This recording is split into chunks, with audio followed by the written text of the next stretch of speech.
नमस्कार दोस्तों, मैं हूं राजेश आर्या और ओपन स्कूल की इस खास वीडियो में आपका बहुत बहुत स्वागत है। ये वीडियो उनके लिए खास होने वाली है जिनके अक्टूबर 2022 में एग्जामिनेशंस हैं। ये एनयूएस के 10वीं या 12वीं क्लास के स्टूडेंट हो सकते हैं। ये वीडियो टीएमए को लेकर स्पेशल बनाई जा रही है। इसका मकसद है कि अब की बारी कुछ टीएमए में चेंजेस किए जा रहे हैं, उन चेंजेस को आपको बताया जाना। अभी तक होता था कि आपके जो टीएमए सबमिशन होता था वो 31 जुलाई तक होते थे, लेकिन इस बारी टीएमए का जो सबमिशन होगा सिर्फ 30 जून तक होगा। खास तौर पर ध्यान रखें, अभी तक जिन बच्चों को आदत थी कि 31 जुलाई तक होते हैं या टीचर्स भी हमेशा बताते थे 31 जुलाई तक टीएमए सबमिट कर सकते हैं, लेकिन अब टीएमए 30 जून तक सबमिट करने होंगे। ये पहली इंपॉर्टेंट इन्फॉर्मेशन है। अब दूसरी इंपॉर्टेंट इन्फॉर्मेशन ये है कि टीएमए अभी तक हार्ड कॉपी के रूप में जमा किए जाते हैं। हार्ड कॉपी का मतलब होता है कि आपको टीएमए वेबसाइट से डाउनलोड करने होते थे। वो 6 क्वेश्चन हुआ करते थे। आप उन क्वेश्चन के आंसर कॉपी पर लिखते थे या पेपर्स पर लिखते थे और उन पेपर को एक फाइल के रूप में बनाकर अपने स्टडी सेंटर पर जमा करा देते थे। ये टीएमए सबमिशन हुआ करता था अभी तक, लेकिन इस बारी से टीएमए सबमिशन चेंज कर दिया गया है। ये गवर्नमेंट पॉलिसी है, कब क्या हो सकता है वो गवर्नमेंट ही डिसाइड करेगी, बोर्ड ही डिसाइड करेगा। तो अभी बिल्कुल पॉलिसीज को चेंज कर दिया गया है। किया तो पिछली बारी से था, लेकिन अभी इस बारी से अप्लाई होगा वो पूरी तरीके से। पहली बात, हार्ड कॉपी सबमिट नहीं होगी। जो आपने हार्ड कॉपी बनाई है वो बनाएंगे तो सही, लेकिन वो सबमिट नहीं होगी। अब वो सबमिट कैसे होगी? सबमिट होगी ऑनलाइन। जब आप एडमिशन लेते हैं तो आपका एक डैशबोर्ड डिसाइड होता है, आपका एक लॉगिन पैनल मिलता है। आप उस लॉगिन पैनल के अंदर लॉगिन करेंगे, वहां पे एक ऑप्शन होगा TMA, TMA download, TMA upload और टीएमए स्टेटस। ये 3 ऑप्शन आपको करके वहां दिखाई देंगे। तो पहले आपने लॉगिन करना है। लॉगिन करने के बाद टीएमए डाउनलोड करने, आपने जितने सब्जेक्ट ले रखे हैं वो सारे सब्जेक्ट आप वहां पर देख पाएंगे। अगर आपको हिंदी का टीएमए डाउनलोड करना है, आप हिंदी लीजिए, डाउनलोड पे क्लिक करेंगे, आपका टीएमए आपके कंप्यूटर या मोबाइल में सेव हो जाएगा जिसमें आप डाउनलोड कर रहे हैं। अब आप देखेंगे उसमें 6 क्वेश्चन लिखे रहेंगे। 6 क्वेश्चन के आंसर कहाँ मिलेंगे? आपको उस क्वेश्चन के आगे लिखा रहेगा कि ये पहला क्वेश्चन है, पहले क्वेश्चन में जो क्वेश्चन का आंसर है वो इस बुक के इस पेज पर है। आपको वहाँ से देखने हैं, एक कॉपी में उन आंसर्स को लिख देना, 6 के 6 आंसर्स को लिखना है। अब ये टीएमए आपने पूरी एक फाइल बना लेनी है। पूरी फाइल की एक फ़ोटो क्लिक करनी है। एक सब्जेक्ट का एक रहेगा, यहाँ ध्यान रखने वाली बात यह है, एक सब्जेक्ट का एक रहेगा। आपने उस फाइल का फ़ोटो क्लिक करना है मोबाइल के थ्रू। मान लिया आपकी एक हिंदी का असाइनमेंट है और हिंदी के असाइनमेंट में 10 पेज बन जाते हैं, तो उन 10 पेज की फ़ोटो आप क्लिक करेंगे। फ़ोटो क्लिक करने के बाद अपने मोबाइल में उन्हें पीडीएफ कन्वर्ट करेंगे। पीडीएफ का मतलब है आप उन 10 पेजेस को एक ही फाइल में कन्वर्ट कर लेंगे। ऐसे अगर आपके 5 सब्जेक्ट है तो आपकी 5 पीडीएफ फाइल हो जाएंगी। अब वापस अपने लॉगिन पैनल के अंदर जाएंगे, अपलोड का ऑप्शन है, वहाँ अपलोड पे क्लिक करेंगे और वहाँ पे आपके सब्जेक्ट फिर से सारे दिखेंगे जैसे डाउनलोड में दिख रहे थे। आपने हिंदी सेलेक्ट किया, हिंदी में वो आपसे मीडियम सेलेक्ट करने के लिए बोलेगा कि आप किस मीडियम में उसको जमा करना चाहते हैं। आप इंग्लिश मीडियम में हैं, हिंदी मीडियम में हैं या मराठी में हैं या गुजराती में, अगर आपके पास जो मीडियम है आप उसके अकॉर्डिंग जैसे आपने असाइनमेंट बनाए सेलेक्ट कर लें।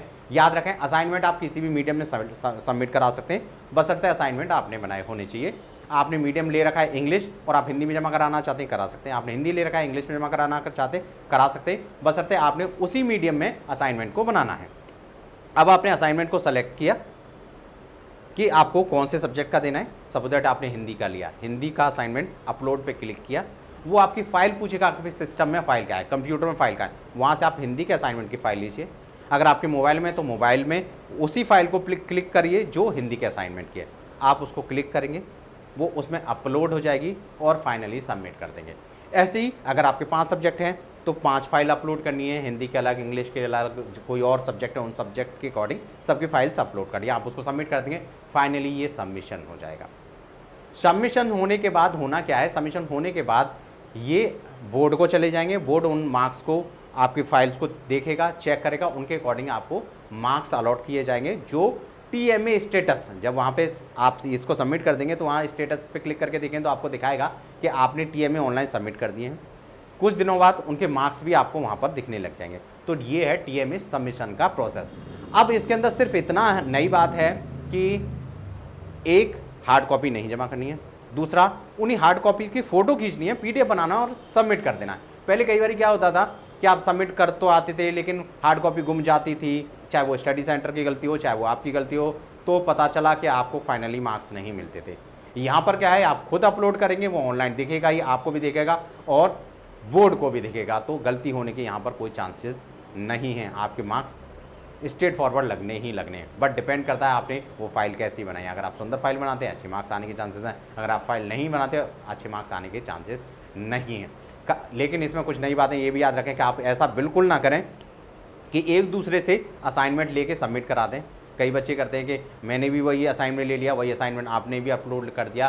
तो बोर्ड का पैनल, बोर्ड में इस तरह का सॉफ्टवेयर डिज़ाइन किया गया है कि अगर आपने सेम असाइनमेंट अपलोड किए तो दोनों के मैच हो जाएंगे और आपको मार्क्स नहीं मिलेंगे, आपके मार्क्स कट जाएंगे और इस पर आपके ऊपर कोई कार्रवाई भी हो सकती है। इसके बारे में मुझे नहीं पता है कि कार्रवाई होगी नहीं होगी, लेकिन ये पक्का पता है कि आपको असाइनमेंट के मार्क्स नहीं मिलेंगे। और नहीं मिलने का मतलब है आपके असाइनमेंट के 20 नंबर होते हैं जो इम्पोर्टेंट होते हैं, और वो नंबर आपके ख़राब हो जाएंगे, जिनकी वजह से आपके थ्योरी में अच्छे नंबर आते हैं, आपके टोटल सब्जेक्ट में अच्छे नंबर आते हैं, आप अच्छे नंबरों से पास हो जाते हैं। तो याद रखें, फाइल बनाएं। फाइल बनाने का पैटर्न वही है कि आप अपना नाम लिखें, एनरोलमेंट नंबर लिखें, हर पेज पे एनरोलमेंट नंबर लिखा होना चाहिए, हर पेज पे पेज नंबर लिखा होना चाहिए। सीरीज़ में बनाएंगे, 1 के बाद 2, 2 के बाद 3, 3 के बाद 4, ऐसे करके बनाएंगे और प्रॉपर एक अच्छी फाइल बनाएंगे। फिर अच्छी फाइल बनाने के बाद उसको सबमिट करेंगे। तो ये था TM में सबमिशन करने का प्रोसेस। अब खास बातें बता देता हूँ, इस वीडियो की हार्ड कॉपी नहीं जमा होंगी, पहली बात। दूसरी बात, जो डेट हुआ करती थी 31 जुलाई, वो 31 जुलाई नहीं, अब 30 जून है। अब ऑनलाइन सबमिशन होगा। असाइनमेंट पहले की तरह बनाएंगे, सब कुछ पहले जैसा ही है, बट असाइनमेंट ऑनलाइन सबमिट होंगे। अगर आप इस प्रोसेस को भी जानना चाहते हैं कि ऑनलाइन सबमिशन कैसा होना है, तो आप नीचे कमेंट करिएगा। हम ऑनलाइन सबमिशन का भी एक वीडियो आपको बनाकर दे देंगे, जिसे आप देख कर असाइनमेंट सबमिट कर सकते हैं। मेरे विचार से आप लोग इतने समझदार हैं कि आसानी से समझ आ गया होगा। फिर भी अगर आपको कोई डाउट होता है तो नीचे कमेंट करें। इस वीडियो को ज़्यादातर स्टूडेंट तक भेज दें, पहुंचा दें, क्योंकि मेरी जिम्मेवारी थी आप तक पहुंचाना और आपकी जिम्मेवारी है आप जैसे अन्य विद्यार्थियों तक पहुंचाना। तभी हम एक दूसरे को फ़ायदा पहुंचा पाएंगे। क्यों? क्योंकि असाइनमेंट के लिए कम समय बचा है। सिर्फ आपको आज से कम दिन मिले, 28 दिन के आसपास अब आपके पास हैं, तो आपको वो थोड़ा सा कम समय मिलेगा। तो आप जल्दी से जल्दी इस वीडियो को शेयर करके, जिससे कि सारे बच्चे सबमिशन कर पाएँ असाइनमेंट का। मैं राजेश आर्या ऐसी किसी खास वीडियो के साथ फिर से मिलूंगा। तब तक के लिए नमस्कार, बाय बाय, टेक केयर।